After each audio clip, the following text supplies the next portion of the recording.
Ipikit ang inyong mga mata, huminga ng malalim.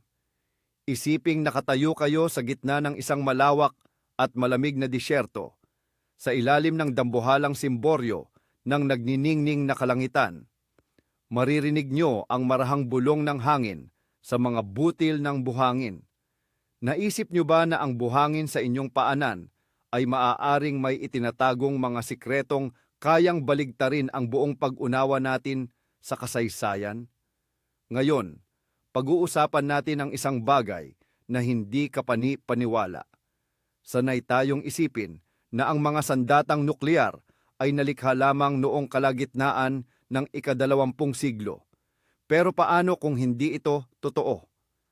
Paano kung ang nakakatakot na apoy na tumupok sa mga lungsod ng Sodom at Gomora ay hindi galit ng isang Diyos, kundi bunga ng paggamit ng isang tunay na sandata ng malawakang pagkawasak? Sa videong ito, hihimayin natin ang mga misteryo ng sinaunang Sumerian tablets na naglalarawan ng mga pangyayaring tila isang digmaang nuklear. Pangako ko sa inyo, ang mga maririnig nyo ngayon ay magpapabago sa inyong pananaw sa mga nakasanayan nating alamat. Handa na ba kayong malaman ang katotohanang matagal nang itinatago ng panahon? Maupo ng maayos, mag-relax, at lalakbayin natin ang sinaunang misteryong ito. At habang nakikinig, pag-isipan nyo ito at mag-comment sa ibaba. Posible nga kayang ang ating mga ninuno ay nagtataglay ng teknolohiyang ngayon pa lang natin unti-unting naiintindihan? Para maunawaan ang lalim ng misteryong ito, kailangan nating maglakbay, pabalik ng libu-libong taon. Welcome sa sinaunang Mesopotamia, ang lupain sa pagitan ng mga dakilang ilog ng Tigris at Euphrates. Dito, ayon sa mga historiador, nagsimula ang unang sibilisasyon ng tao, ang mga Sumerian. Ang lahing ito ay tila sumulpot na lang kung saan bit-bit ang pambihirang kaalaman sa astronomiya, matematika, medisina at arkitektura. Nag-iwan sila ng milyon-milyong clay tablets na may sulat na cuneiform. Sa mahabang panahon, itinuring lang ang mga ito na koleksyon ng mga mito, kwento ng mga Diyos, o talaan ng kalakalan. Ngunit noong kalagitnaan ng ika-20 siglo, nagulantang ang mga researcher sa kanilang mga natuklasan sa pagsasalin. Ang mga tekstong ito ay nagkukwento tungkol sa mga Diyos na bumaba mula sa langit. Mga Diyos na may hawak na nakakatakot na sandata. At higit sa lahat, inilarawan dito ang isang labanan sa pagitan ng mga makapangyarihang nilalang na ito. Isang tunggaliang nagdulot ng sakunang hindi pa nakikita sa buong Middle East. Isa-isa nating himayin ang mga sinaunang tekstong ito at tingnan kung paano sila tumutugma sa mga kilalang alamat at sa mga modernong natuklasan sa heolohiya. Simulan natin sa isang kwentong pamilyar sa halos lahat sa atin, ang ulat ng Biblia tungkol sa Sodoma at Gomora. Sinasabi sa tradisyon na ang mga lungsod na ito ay tinupok ng ulan ng apoy at asupre bilang parusa sa mga kasalanan ng mga naninirahan dito. Pero subukan nating tingnan ang kwentong ito sa ibang anggulo. Isipin nyo ang eksena ng sakuna. Isang nakasisilaw na liwanag na mas matindi pa sa libu-libong araw. Isang unos ng apoy na sa isang kisap mata ay tumupok sa mga gusali at bawat buhay na naroon. Isang higanteng haligi ng usok na pumapaitaas sa langit, na tila nagmumula sa isang dambuhalang hurno. Pamilyar ba? Ang paglalarawang ito ay nakapagtatakang kahawig ng mga epekto ng isang nuclear explosion.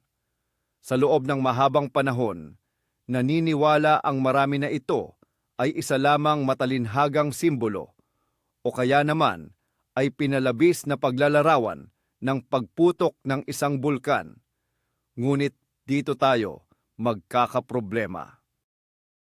sa rehiyon ng Dead Sea, kung saan pinaniniwala ang matatagpuan ang mga lungsod na ito, ay wala at kailanman ay hindi nagkaroon ng mga aktibong bulkan. Bilang isang malinaw na ebidensya, ang mga modernong arkeologo sa kanilang mga ekspedisyon ay nakatuklas ng mga kakaibang bulitas ng purong asupre na nakabaon sa loob mismo ng mga bato sa baybayin ng Dead Sea. Ang ganitong uri ng purong asupre ay hindi natural na matatagpuan sa kalikasan. Nabubuo lamang ito sa ilalim ng napakatinding init, isang antas ng init na hindi kayang likhain ng isang simpleng sunog o kahit ng isang malakas na lindol. Ito ang unang seryosong pahiwatig na nagbibigay daan upang pagdudahan natin ang opisyal na bersyon ng kasaysayan. Ngunit ano nga ba ang tunay na misteryong nakatago sa likod ng kwentong ito mula sa Biblia? Para mahanap ang sagot, kailangan nating balikan ang mga pinakaunang kasulatan.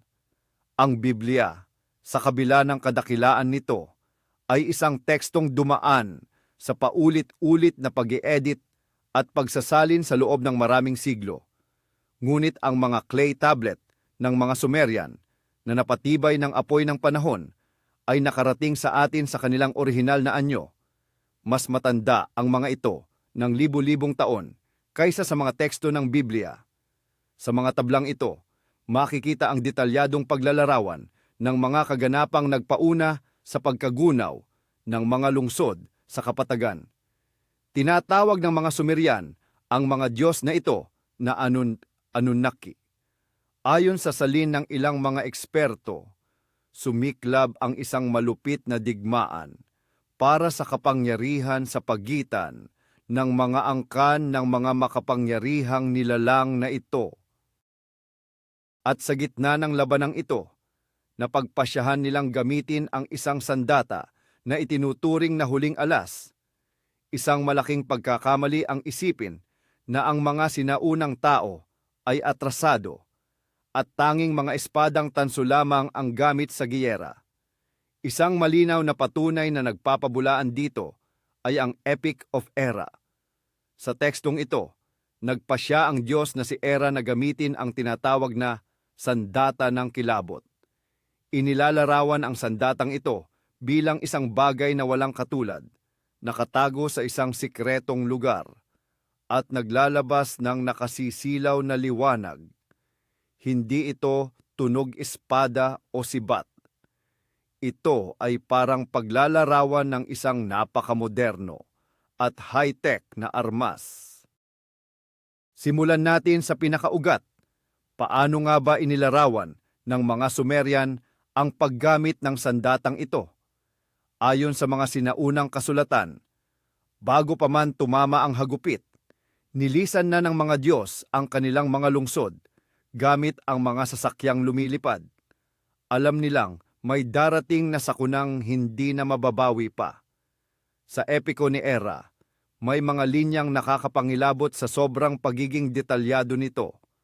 Nakasaad doon na nang pakawalan ng sandata, niyanig nito ang lupa sa paraang hindi lang tao ang naglaho, maging ang mga halaman ay hindi na muling sumibol sa lupang iyon. Pag-isipan nating mabuti ito. Kung karaniwang sunog lang ito, dapat ay muling nanumbalik ang sigla ng kalikasan sa pagdaan ng panahon. Magsisilbi pa ngang pataba ang mga naiwang abo. Subalit ang inilarawan ng mga Sumerian ay ang tuluyang pagkamatay ng lupa na tumagal ng maraming dantaon. Para naman mapatunayan na hindi lang ito basta matinding tagtuyot, tingnan natin ang mga halimbawa sa modernong panahon. Ang Chernobyl Exclusion Zone o ang mga testing sites sa Nevada. Sa mga lugar kung saan gumamit ng sandatang nukleyar o nagkaroon ng malawakang pagtagas ng radyasyon, nagiging baog at hindi na matitirhan ang lupa. Nagbabago maging ang mismong komposisyon nito. Ang mga sinaunang tagatala ng Sumer, kahit wala silang terminong radyasyon, ay tila ba ang mismong epekto nito ang kanilang inilalarawan. Binanggit nila ang isang hindi nakikitang puwersa na lumalason sa tubig at sumisira sa buhay na dulot ng lupa. Ito ay isang kahanga-hangang pagkakatulad na magpapaisip sa sinumang bukas ang isipan sa pagsusuri ng kasaysayan. Sa pagpapatuloy ng ating paglalakbay sa mga lihim ng kasaysayan, ituon natin ang ating pansin sa isang partikular na lugar sa mapa. Ayon sa mga sinaunang tekstong Sumerian, may isang lugar na nagsilbing pangunahing target ng isang malakas na pag-atake. Inilalarawan ito bilang cosmic port o ang himpilan sa kalawakan ng mga Diyos. Maraming mananaliksik ng alternatibong kasaysayan ang naniniwala matapos suriin ang mga lumang mapa at kasulatan na ang pasilidad na ito ay matatagpuan sa Sinai Peninsula. Sinasabing naroon ang sentro ng komunikasyon at flight control na pilit na gustong wasakin ng kabilang panig sa anumang paraan. At dito na nagsisimula ang nakakapagtakang bahagi. May paniniwala kasi na ang Sinai Peninsula ay noon pa man ay isa ng tuyo at walang buhay na disyerto. Ngunit ang mga datos sa heolohiya ay may ibang kwento. Bilang patunay, may isang kamanghamanghang diskubre sa gitnang bahagi ng Sinai Peninsula. May isang dambuhalang lupain doon na natatakpan ng mga itim at tila sunog na mga bato. Ang mga batong ito ay walang kinalaman sa mga likas na batong bulkan sa rehiyon. Sa halip, mukha silang nalantad sa tindi ng init na nanggaling sa itaas, na tila ba may dambuhalang magnifying glass na sumunog sa lupa. Higit pa rito, sa ilang bahagi ng disyerto, ang buhangin ay naging mistulang maliliit na piraso ng berdeng kristal. Ganitong-ganito ang uri ng bubog na nabuo sa Alamogordo Test Site noong 1945 matapos ang pagsubok ng kauna-unahang atomic bomb sa mundo. Sa paglalim pa ng ating pagtuklas sa kasaysayan, magbalik tanaw tayo sa lambak ng Dead Sea, kung saan dating matatagpuan ang Sodom at Gomorrah. Ayon sa mga sinaunang kasulatan, tila hindi sinasadyang nawasak ang mga lungsod na ito. Maaaring natabunan lang sila ng isang dambuhalang pinsala o kaya na may naging panandaliang target lamang. Sa ulat ng Biblia tungkol sa pagkagunaw ng Sodom, may isang bahaging sadyang nakapagtataka, ang kwento ng asawa ni Lot. Ang mga anghel na sumagip kay Lot ay nag-utos sa kanya at sa kanyang pamilya na tumakas at huwag na huwag lilingon sa likuran.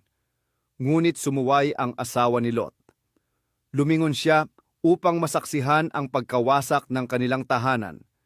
At sa isang iglap, naging isa siyang haliging asin. Madalas itong ituring na isang babala laban sa pagiging mausisa.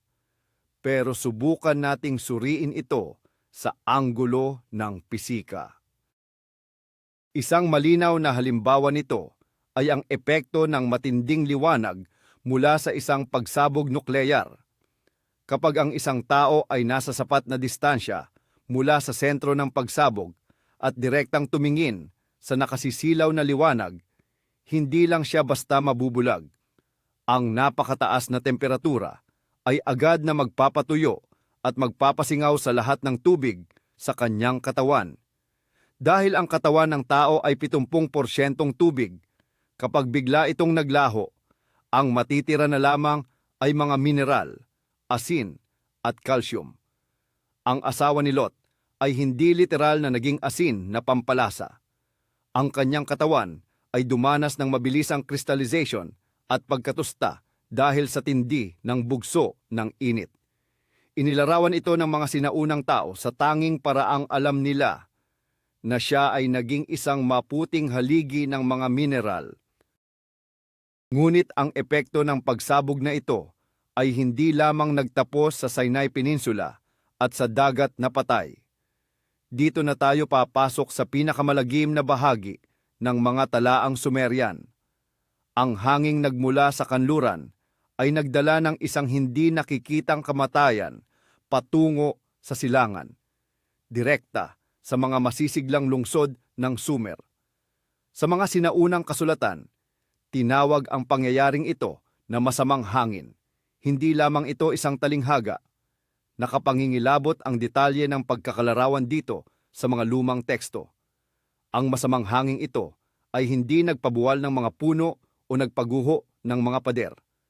Tahimik ito at hindi napapansin.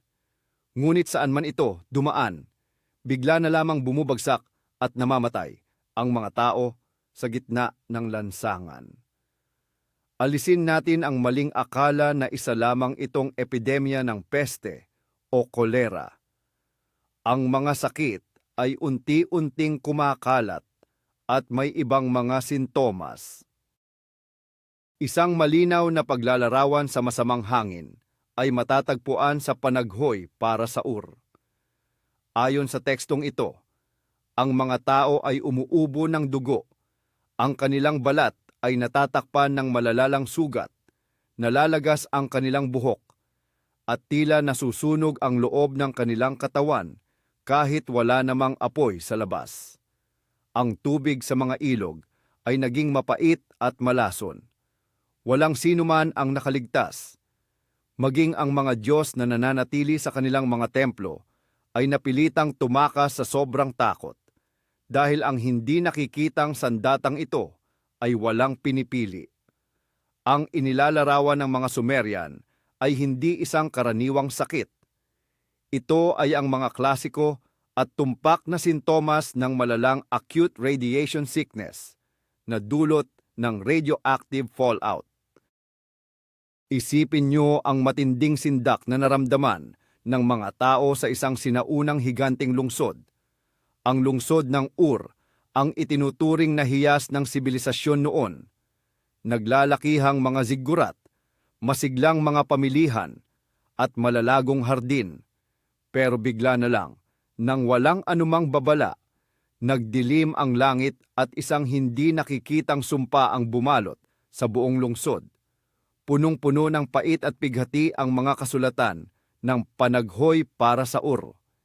Isinalaysay dito kung paano napilitang iwan ng mga ina ang sarili nilang mga anak dahil wala na silang magawa para iligtas ang mga ito. Mayaman man o mahirap, pare-parehong nabubulok ng buhay sa loob mismo ng kanilang mga tahanan. Nabalot ng nakabibinging katahimikan ang mga kalsada, na paminsan-minsan ay pinuputol lamang ng daing ng mga naghihingalo. May mga nagsasabing mahilig lang daw magpasobra ang mga sinaunang manunulat para sa drama. Pero kung ganoon, bakit napaka-espesipiko ng mga sintomas na inilarawan nila? Tingnan natin ang mga kwento ng mga nakaligtas sa Hiroshima, ang kanilang mga alaala sa mga unang araw matapos ang pambobomba ay nakakapangilabot dahil sa pagkakahawig nito sa mga taludtod ng Sumerian. Isang invisible na lason na dahan-dahan at masakit na pumapatay. Pagdurugo ng gilagid, matinding panghihina at pagsusuka ng dugo. Isinulat ng mga Sumerian na ang hanging ito ay walang amoy at walang kulay, pero ninanakaw nito ang kaluluwa ng tao. Paano nagawang ilarawan ng mga sinaunang tao ang mga sintomas ng radiation poisoning nang may ganoong katumpakan kung hindi pa naman sila dapat nakaranas ng radiation noon? Iisa lang ang lohikal na paliwanag. Hindi sila nag-iimbento. Itinalalang nila ang mismong nasaksihan ng kanilang sariling mga mata. Tingnan natin ng mas malalim kung paano tumugon ang mga tinatawag na Diyos, ang mga Anunnaki. Ayon sa mga epiko, nang lumapit ang masamang hangin sa mga lungsod ng Sumer, napagtanto ng mga pinuno ang tindi ng sakunang paparating. Wala silang ginawang mahika o orasyon para pigilan ang hangin. Sa halip, Ginawa nila ang eksaktong gagawin ng sinumang modernong tao na nakakaalam sa panganib ng radiation. Lumikas sila agad. Sinasabi sa mga sinaunang kasulatan na sumakay ang mga Diyos sa kanilang mga sasakyang panghimpapawid. Mula sa itaas, puno ng sindak nilang pinanood ang pagkadurog ng sarili nilang sibilisasyon. Dito gumuho ang imahe ng mga Diyos na makapangyarihan at may kontrol sa kalikasan. Lumalabas na sila rin pala ay mahina at walang laban sa harap ng sandatang sila mismo ang lumikha. Isang malinaw na halimbawa nito ay ang paglalarawan sa diyosang si Ishtar. Ayon sa mga teksto, humahagulgol siya habang nakatanaw mula sa langit, habang nakikita ang magandang lungsod ng Uruk na nagiging isang malaking libingan. Sumisigaw siya at isinusumpa ang araw kung kailan napagpasyahan nilang gamitin ang sandata ng sindak. Ang ganitong pag-uugali ay hindi karaniwan para sa mga Diyos sa mitolohiya na madalas ay walang pakialam o pagsisisi. Ito ay kilos ng mga buhay na nilalang na nagkamali ng malaki. Ngayon, wala silang magawa kundi panoorin ang resulta ng isang pandaigdigang sakuna, isang kalamidad na hindi nila kayang pigilan, kahit na ang sarili nilang mga tahanan dito sa mundo ay hindi nila naisalba. Ano nga ba ang tunay na sinapit ng lupain matapos humupa ang masamang hangin? Ayon sa mga sinaunang kasulatan, naging isang lupain ng kamatayan ang Sumer sa loob ng mahabang panahon. Nalason ang mga anyong tubig at naging baog ang lupa. Ang mga nangahas na bumalik sa mga abandonadong lungsod ay agad na dinapuan ng sakit at kalaunay pumanaw. Ito ang naging mitsa ng tuluyang pagbagsak ng dakilang sibilisasyon ng Sumer. Pumalit man ang mga Akkadian at Babylonian, ang kinang at kapangyarihan ng mga unang lungsod ay tuluyan ng naglaho. Sa mga aklat ng kasaysayan, pagbabago sa klima at pagsalakay ng mga dayuhan ang itinuturong dahilan ng kanilang paghina. Ngunit may mga ebidensyang heolohikal na tila nagpapabulaan sa kwentong ito. Sa mga paghuhukay sa Iraq, may mga natuklasang kakatwa sa mga sapin ng lupa mula sa panahong iyon. May mga kalansay na natagpuan sa gitna mismo ng mga kalsada. Mistulang inabutan sila ng biglaang kamatayan. At ang pinakanakakagulat, nakitaan ang mga sinaunang lupang ito ng mataas na antas ng radioactive isotopes. Bagamat pilit itong ipinapaliwanag ng siyensya bilang bahagi lamang ng kalikasan, ang konsentrasyon ng mga elementong ito ay nakapangingilabot na katulad ng epekto ng radioactive fallout. Hindi basta-basta naglaho ang sinaunang sibilisasyong ito. Sila ay binura sa mukha ng mundo ng mga hindi nakikitang abo ng isang digmaang nukleyar. Nakakamanghang makita kung paano nagbago ang alaala ng pangyayaring ito sa iba't ibang kultura sa paglipas ng panahon.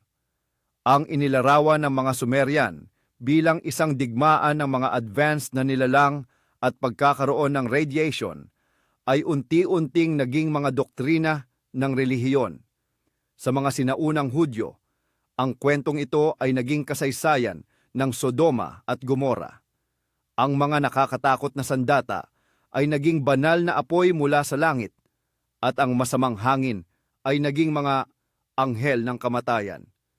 May paniniwala na ang lahat ng relihiyon ay nagmula lamang sa takot ng tao, sa kidlat o lindol.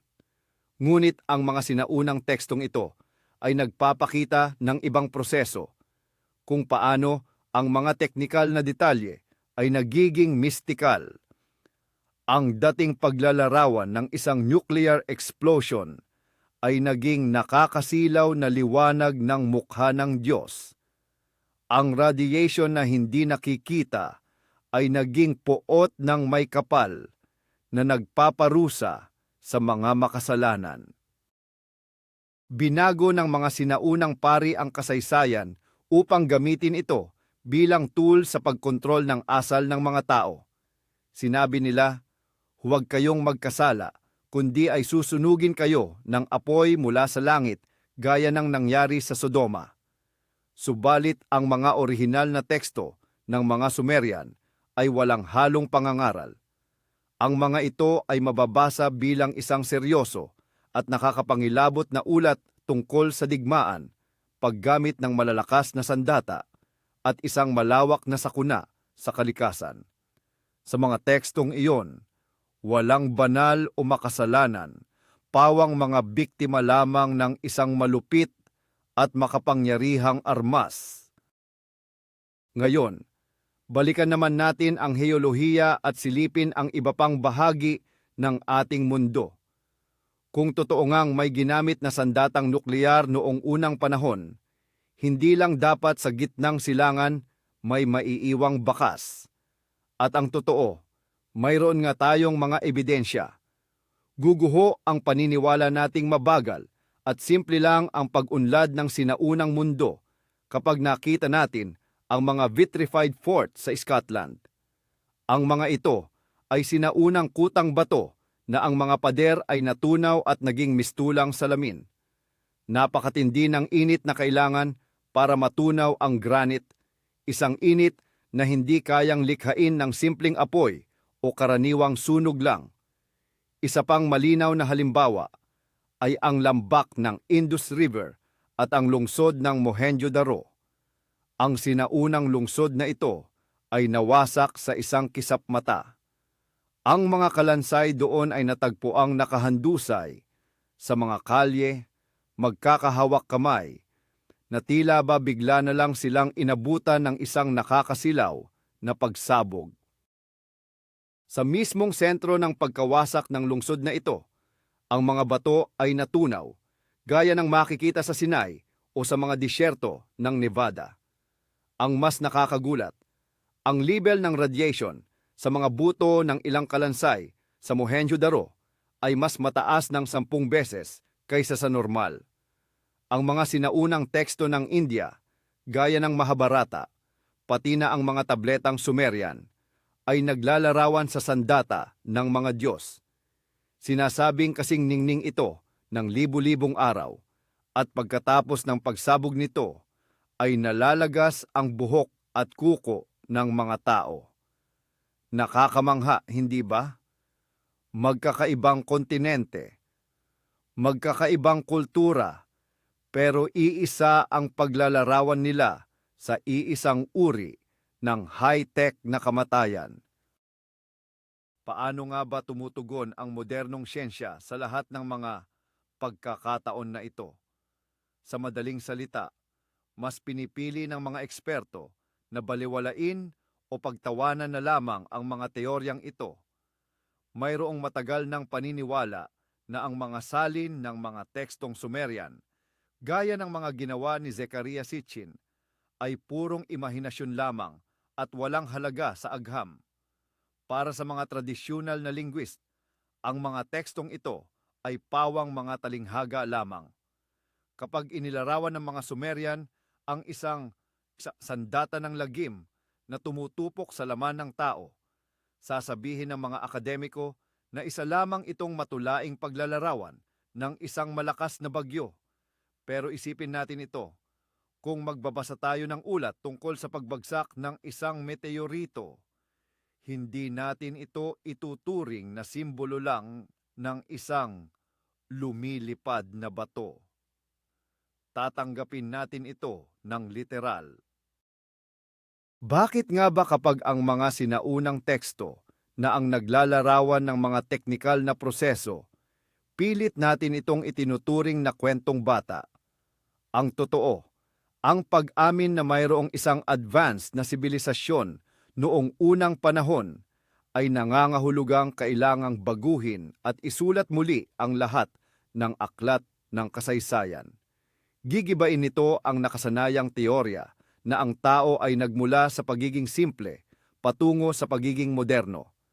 Kaya naman, mas madaling sabihin na ang mga natunaw na buhangin sa Sinai ay biro lang ng kalikasan at ang mga sintomas ng radyasyon na nakasulat sa mga tablet ay nagkataon lamang.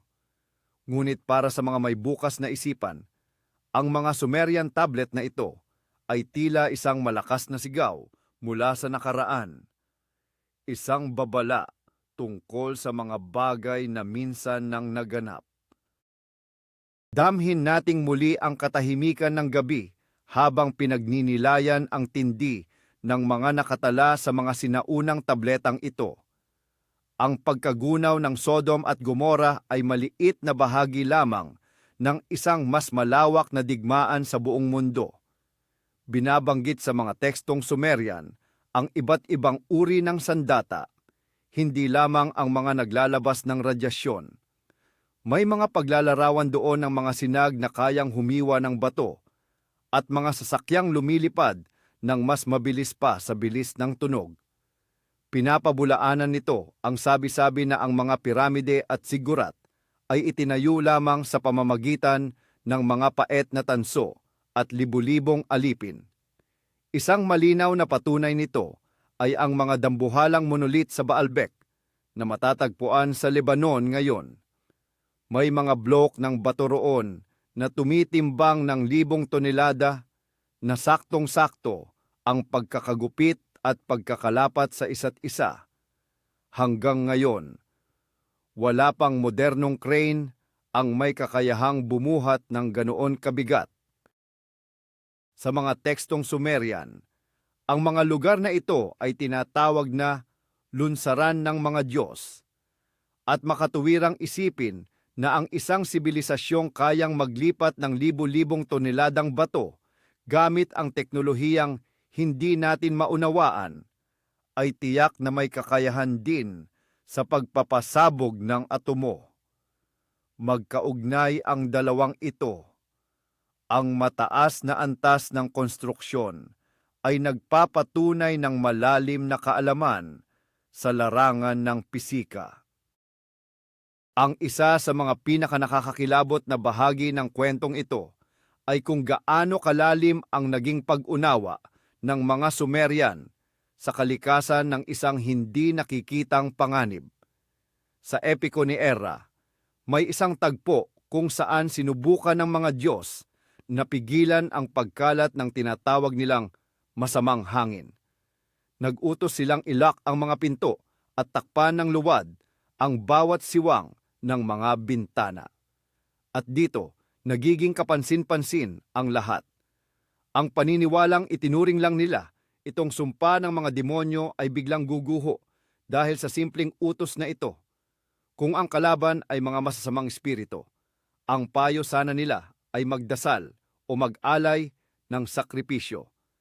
Pero hindi, ang utos nila ay selyuhan ang bawat sulok ng bahay. Isipin nyo ang mga modernong protocol ng civil defense tuwing may banta ng radiation. Ang unang hakbang, isara ang mga bintana, patayin ang ventilasyon, at takpan ang lahat ng butas para hindi makapasok ang radioactive dust. Ito mismo ang ginawa ng mga sinaunang Sumerian, 4,000 taon na ang nakalipas. Alam nilang ang kamatayan ay dala ng hangin at kumakapit sa mga butil ng alikabok. Ang mga taong nakapagtago sa malalalim na underground shelters o ang mga maingat na nagsil ng kanilang mga bahay gamit ang resin at luwad ang siyang nagkaroon ng pagkakataong mabuhay. Ito ay isang teknikal at napaka-pragmatikong pag-unawa sa pisikal na katangian ng isang radioactive cloud. Narito tayo sa isa pang malaking misteryo. Nasaan na nga ba ang mga labi ng mga Diyos na gumamit ng mga nakakasindak na sandatang ito? Ayon sa mga sinaunang kasulatan ng Sumeria, matapos ang malaking sakuna, marami sa kanila ang tuluyan ng lumisan sa daigdig at hinayaan ang sangkatauhan na harapin ang malupit na bunga nito. Ngunit may mga naiwan. May mga alamat na nagsasabing maaaring tuluyan na silang naglaho o kaya na may humalo na lamang sa mga karaniwang tao. Subalit ang pinakamalinaw na patunay na buhay pa rin ang kanilang pamana ay makikita sa mga makapangyarihang angkan noong unang panahon.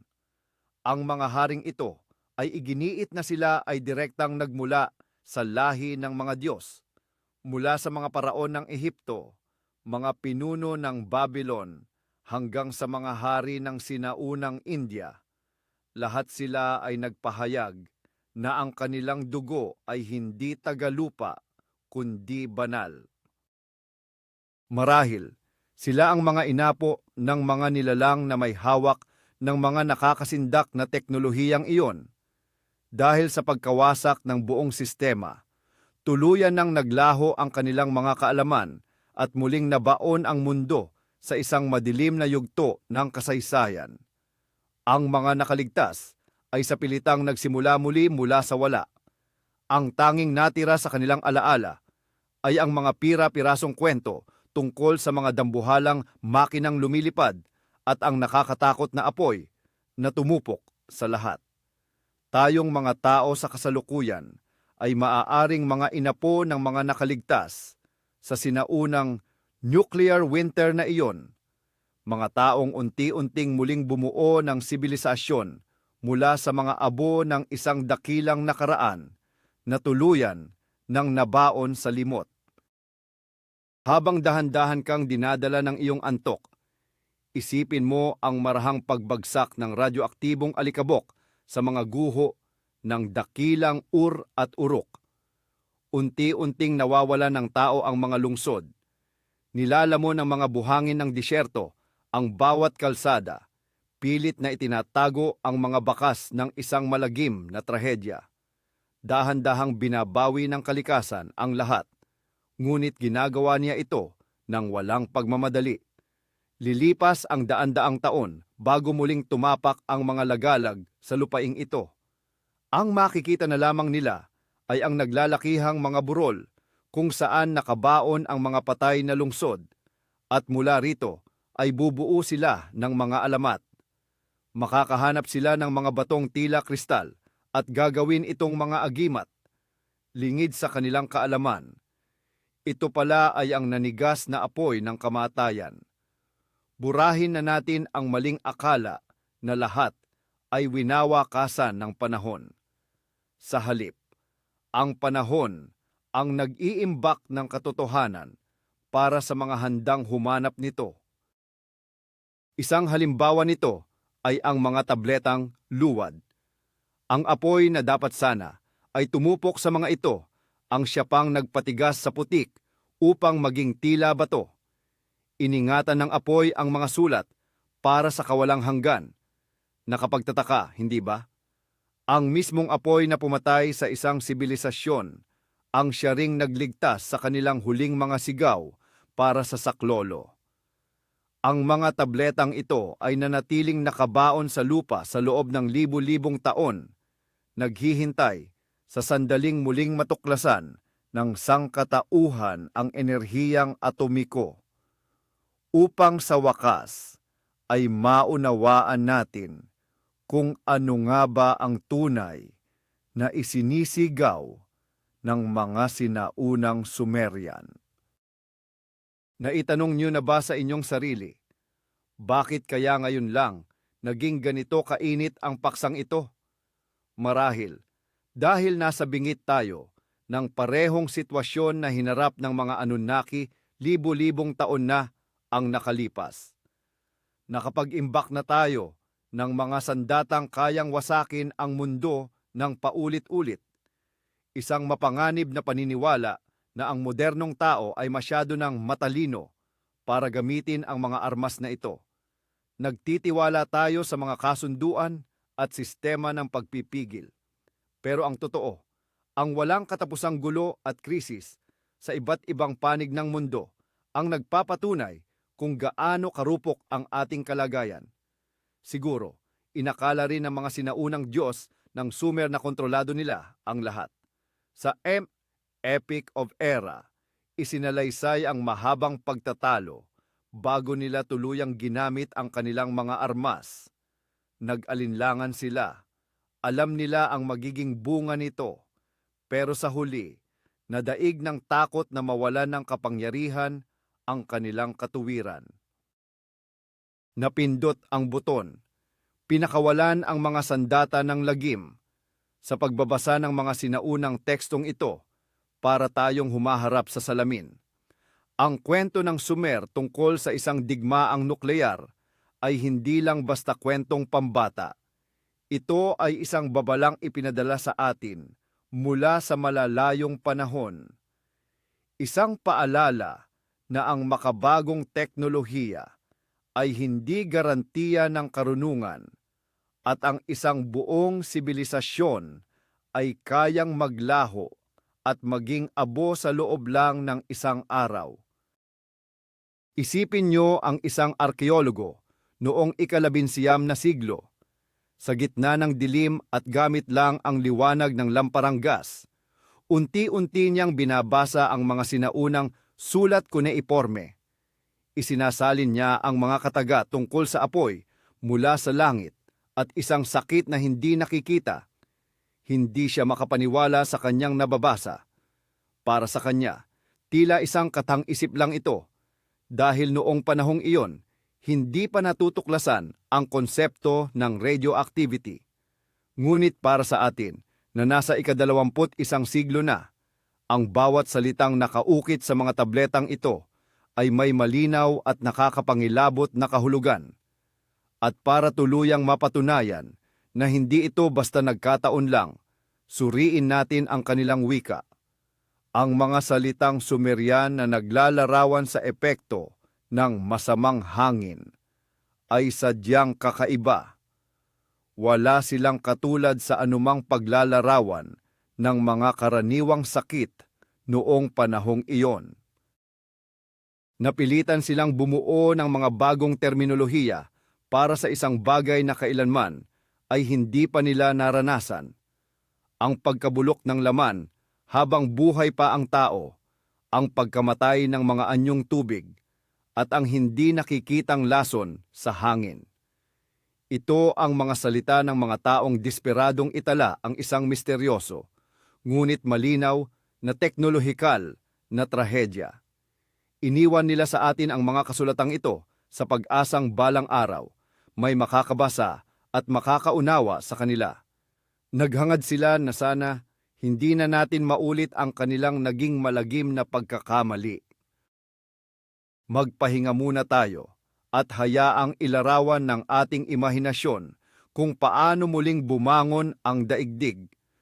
Libu-libong taon na ang lumipas. Ang mga buhangin sa gitnang silangan ay tuluyan nang nagkubli sa mga bakas ng radyasyon. Sa mga kapatagang dati nilamon ng apoy, muling sumibol ang mga luntiang damo. Bagaman ang ilang dako, gaya ng baybayin ng Dead Sea, ay mananatili ng tuyot at balot ng alat habang buhay. Ang alaala ng dakilang digmaan ay dahan-dahang naglaho hanggang sa maging malabong alamat na lamang tungkol sa puot ng may kapal. Ngunit ang lupa hindi kailanman nakakalimot. Ang paniniwalang ang kasaysayan ay isang tuwid na landas ng pag-unlad ay wala ng basehan. Kitang-kita natin ang katotohanan. Ang lahat ay bahagi lamang ng isang paulit-ulit na siklo.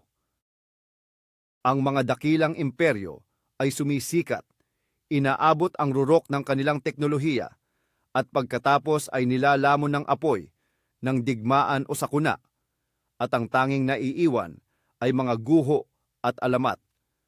Ang mga Sumerian ay isa lamang sa mga kabanatang ito. Ang kanilang mga tabletang luwad ay nagsisilbing black box ng isang naglahong sibilisasyon. Gaya ng black box ng isang eroplano, tahimik nitong itinala ang bawat detalye ng naganap na sakuna.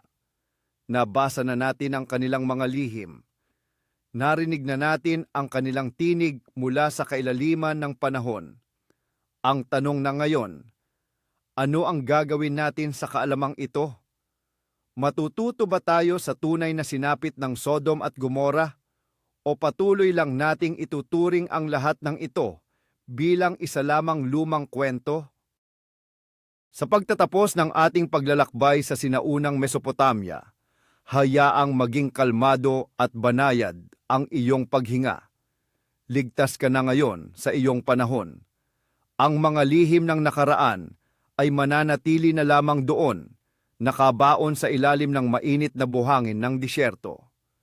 Ang mga kwento ng mga Diyos na bumaba mula sa langit, ng kanilang mga lumilipad na sasakyan at makapangyarihang sandata, ay unti-unti nang naglalaho sa katahimikan ng gabi. Hindi natin tiyak kung sino ba talaga sila. Mga bisita mula sa ibang mundo, mga tao mula sa isang sinaunang kabihasnan, o bunga lamang ng malikhaing guni-guni ng mga manunulat noon. Ngunit nananatili ang mga bakas, ang mga nagmistulang kristal na buhangin sa disyerto, ang mga bolang asupre sa dagat na patay, at ang mga nakapangilabot na paglalarawan ng sakit mula sa radyasyon, sa mga tekstong 4,000 taon na ang tanda. Ang lahat ng ito ay bahagi ng isang malawak at kamanghamanghang kasaysayan ng tao na matagal nang nalimutan.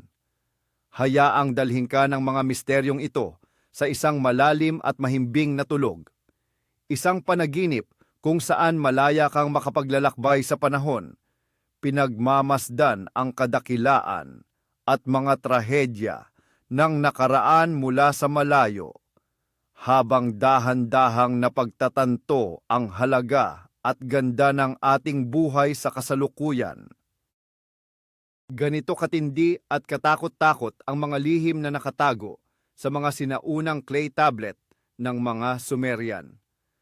Ang inakala nating magandang talinghaga lang sa Biblia tungkol sa poot ng Diyos na bumuhos sa Sodom at Gomora ay lumalabas na palang isang nakapanlulumong ulat kapag sinuri nating mabuti ang mga orihinal na tala. Tila isa itong saksi sa paggamit ng mga sandatang mapanira o weapons of mass destruction noon pang unang panahon.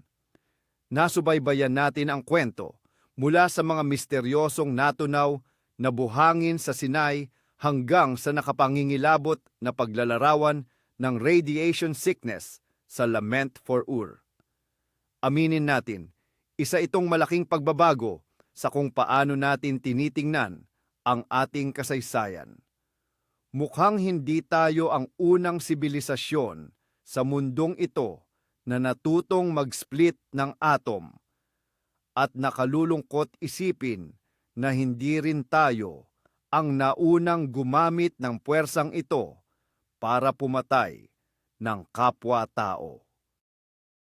Itinuturo sa atin ng kwentong ito na ang panahon ay pabalik-balik lang at ang teknolohiya na walang kalakip na karunungan ay humahantong lamang sa pagkagunaw ng mga lungsod hanggang maging mga haliging asin at radyoaktibong abo.